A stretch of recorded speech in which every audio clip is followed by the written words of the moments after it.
Hey guys, welcome back to Reserved Investments on YouTube, and thank you for joining me today. Today we are going to have an introductory conversation on the concept of price memory as it relates to investing in the antiques and collectibles trade. Now before we get started, what is price memory? Well, price memory is a financial concept, and what it means simply is price memory is simply a measurement of how a financial asset, a collectible, or a commodity is tied to a specific price point in the minds of investors. It is a very strong concept when we start talking about individual stocks. However, in this video, we're going to obviously be applying the concept to antiques and collectibles. Now, what you need to understand is that price memory overall is an abstract concept that is neither good nor bad. Price memory just is. The thing that I'm sick of seeing in a lot of collecting forums, on a lot of other YouTube channels that are more hype-driven than mine, when they talk about price memory, they seem to put a positive spin on it. And to be fair, there's nothing wrong with that. There are examples in the trade where I can use that will justify that positive touch. And let me give you one right now that is common on a lot of hype-driven channels. Little Timmy or Kimmy or Poindexter Jr., whatever example we want to use here, he could have bought XYZ collectible at $1,000. And now that collectible is selling for $2,000. Well, in Timmy's mind, he sees it selling for $2,000. He's like, well, you know, I remember when this was a $1,000 item. That's a prime example of price memory.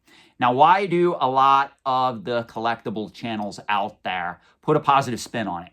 Well, they use that example showing that the item went from $1,000 to $2,000. The reverse is also possible, meaning little Timmy, Kimmy, Poindexter Jr., they could be looking at a collectible and they may have bought it for $1,000. Now the item sells on the open market for $500.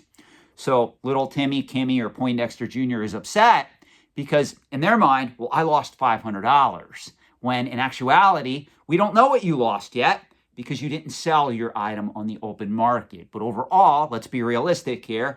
If that's what examples are currently selling for, yes, if you sell that collectible, that same collectible that you paid $1,000 for, and the overall market equilibrium price is $500, you're most likely going to lose $500 if you choose to sell at that time. Remember, guys, one of the biggest myths in the antiques and collectibles trade is that collectibles always go up in value. There's a certain trajectory that is occurring right now because we're in a massive bull market for a lot of these pop culture collecting markets where, yes, a lot of certain collectibles are accelerating in value. And even if we apply this concept to the antique side of the trade and we look at mature and sophisticated markets like rare coins, currency, historical documents, first edition collectible books, high-end pieces of art, those markets are currently on fire as well. So the whole market right now is on an upward trajectory. That does not mean prices are always going to exponentially rise. If you look at a lot of once popular collecting categories, and I'm going to name some for you guys right now. I've used some of these examples before. If you look at right now what the market's doing for Western toy-based collectibles, if you look at what the market's doing for vintage Schwinn bicycles, remember, guys, a couple of decades ago, those were hot collectible collecting categories. If you look at the market for certain common pieces of Elvis memorabilia, if you look at the market for common to semi-scarce vintage toy robots, those markets right now are in the doldrums. And I have people that come on this channel and try to argue with me because they see a top-tier item from one of those collecting categories spelling for a premium, and they think that justifies or extends to the whole market. It does not. It just means at present time, those markets are not completely dead, but they are dying. If you do a price study of those collecting categories that I just named, you're going to see they are on a downward trend. The same thing can happen at any time with a lot of these other collecting categories that a lot of you out there cherish. That's why I tell you guys, be very careful if you are going into speculative and highly speculative collectibles over the long term. It may not work out the way that you think. Right now, I've said this before, vintage sports cards, certain trading cards are now in the established marketplace. They're no longer speculative. The same thing is true for certain vintage 1965 comic books. Let me say that again.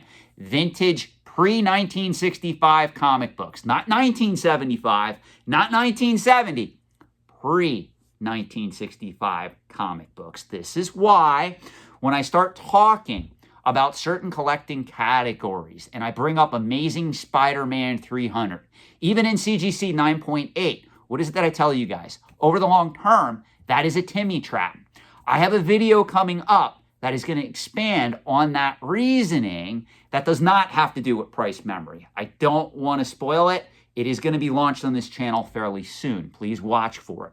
Now, another thing that you need to understand about price memory is that markets that are most susceptible to price memory are markets that are currently hot and or markets with a lot of activity and or speculation.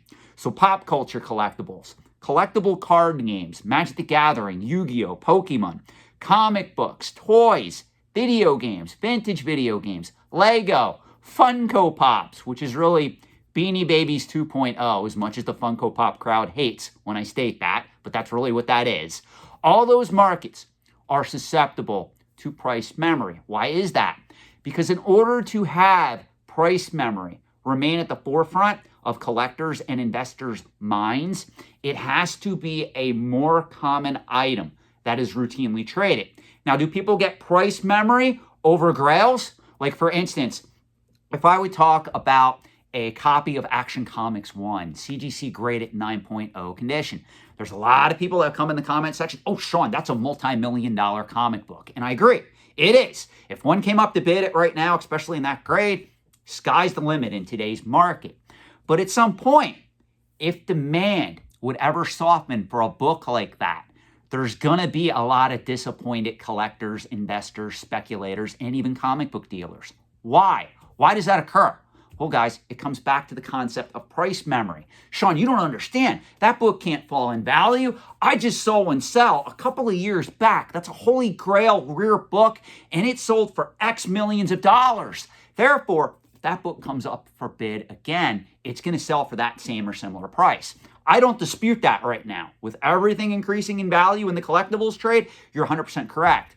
But what you're not understanding is, if there ever is a downturn in these markets, price memory is going to cause a lot of people to pull back. As soon as an Incredible Hulk 181 in CGC 9.4 condition, near mint, sells for less than $20,000, people are going to be like, whoa, I remember when that was a $20,000 plus comic book. If the first appearance of Wolverine isn't bringing $20,000 plus in near mint condition, what does this mean for a book like, okay, I'm going to say it, Amazing Spider-Man 300? What does this mean for a book like Werewolf by Night 32? Does anybody still care about Moon Knight?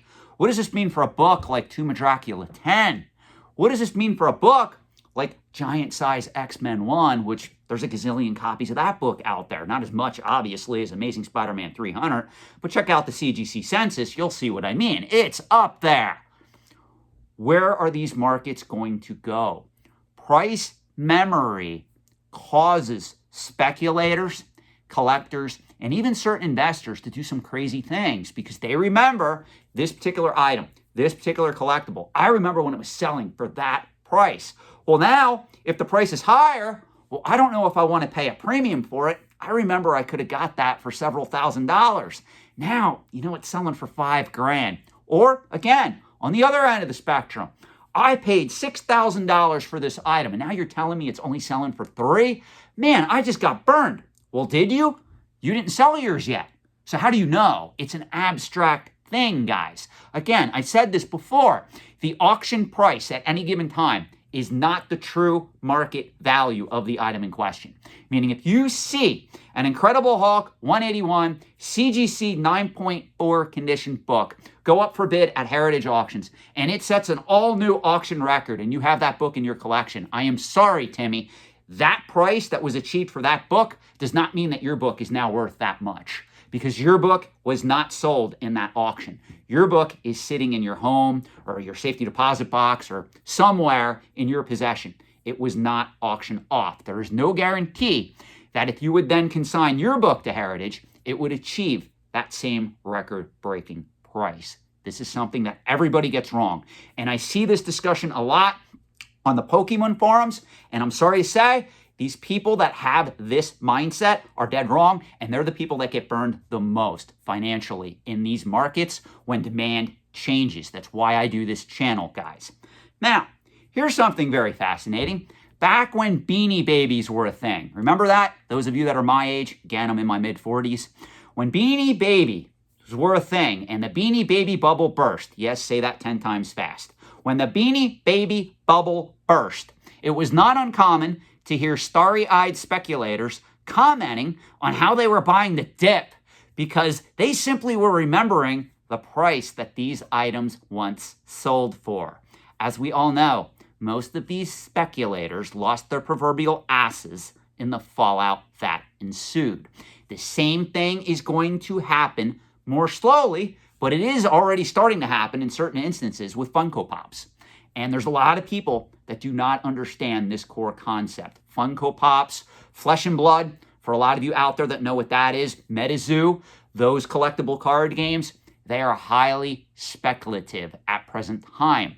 There's a lot of activity in those markets, along with market manipulators, trying to pump up the value of those items. Why? Because it creates price memory. This is a core concept, guys. Let me give you a prime example on this. Let's say that I want to get you to believe that a certain graded factory sealed VHS movie is the next big thing. All I got to do is I just got to keep bidding on that to a certain level where almost all the auctions that feature that item sell above a certain price point. Eventually, in your mind, if you are a casual collector, even if you're an experienced collector, investor, I've seen this happen, you will associate the value of that particular item with that price point. And then I can pull off the gas, and guess what? My job's done. So if you associate, let's pick a factory sealed graded VHS movie. I'm just going to pull one out of the air. Let's go with The Karate Kid, only because I'm watching Cobra Kai on Netflix right now. So let's say that you have an original factory sealed graded copy of Karate Kid in near mint condition, unopened, and I want to get you to believe that that is a $5,000 item. All I got to do on the open market is I have to go to those auctions where that item is being listed, and all I got to do is bid that up. Now, if I win it, obviously I better have the money to pay for it. But I only have to do that so many times before what happens? Collecting forums go nuts. Look at what people are paying for graded VHS movies right now. This is the next big thing. That guy Reserved Investments was right who called this out. Well, why did he call it out? Because I see what's happening in the trade. I see what's happening with market manipulation. Now, if they see that movie selling for $5,000 in a certain condition and grade, and it's consistently selling, all I got to do this is 3, 4, 5 times. Guess what happens? Price memory kicks in. Obviously, a graded factory sealed copy of Karate Kid from the 1980s in near mint condition is worth $5,000. We see it all the time. It's played out on eBay. It's played out in these auction sites. That's the power of price memory. It's no different with graded video games. We've seen this play out with the wonderful Super Mario 64 game that sold for $1.5 million. And what happened? When I said that price is not sustainable, I was attacked by the Timmies, Kimmies, and Poindexters in my comment section because I knew what was happening. Market manipulators were coming into that market and they're saying, let's make Super Mario 64 in Wada Games 9.8 condition a thing. And they got a little bit carried away because they carried the cost of that up to $1.5 million. Well, what happened? That price point was not sustainable. So a lot of people, when they announced that there was a second one coming up for bid, Sean doesn't know what he's talking about. That item's going to easily sell for $1.5 million because the last one did. That's the power of price memory. That is why you guys need to learn these core concepts to understand what is happening in the market, be able to critically analyze it, and if needs be, hey, that market's not for me, it's being manipulated. Let's see where it is 5, 10 years out. You know, guys, I've said this before. Believe it or not, collectibles, antiques, they will always be here. They are going to outlive you in most cases. These items are going to outlive me. I'm going to have coins in my collection. I'm going to have pieces of currency in my collection. I'm going to have historical documents that when I die, whoever gets or inherits my estate, they're going to get a lot of these items, and they're going to either sell them, keep them, whatever happens to them, I'm not going to know, because I'm either going to be in the urn on the mantle or 6 feet under. It's not going to be my concern anymore. So you need to understand how these markets work. Now, another thing, really quick, before I finish this particular video, price memory tends to hurt collectors of once prominent collectibles that are slowly dying out as well. If you go to any regional auction house that caters to the antiques and collectibles trade, you're going to see older individuals that finally got around to selling their vintage Elvis memorabilia collections, their Schwinn bike collections, their Western toy collections.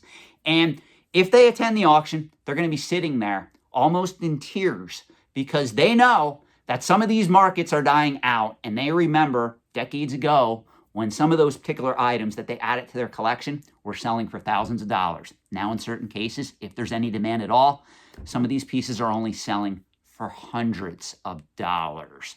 Antiques and collectibles are very speculative. Even mature and sophisticated markets, prices fall and rise. You can make money if you want to learn the rare coin marketplace. I told you this before. You can make money if you want to get into artwork, if you want to get into historical documents, if you want to get into graded currency.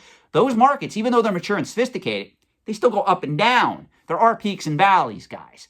But don't get caught up on the concept of price memory, because it could be your downfall in the antiques and collectibles trade as an investor, as a speculator, or even as a dealer. Now, thank you for watching. I got to go do something with my hair. Have a good day.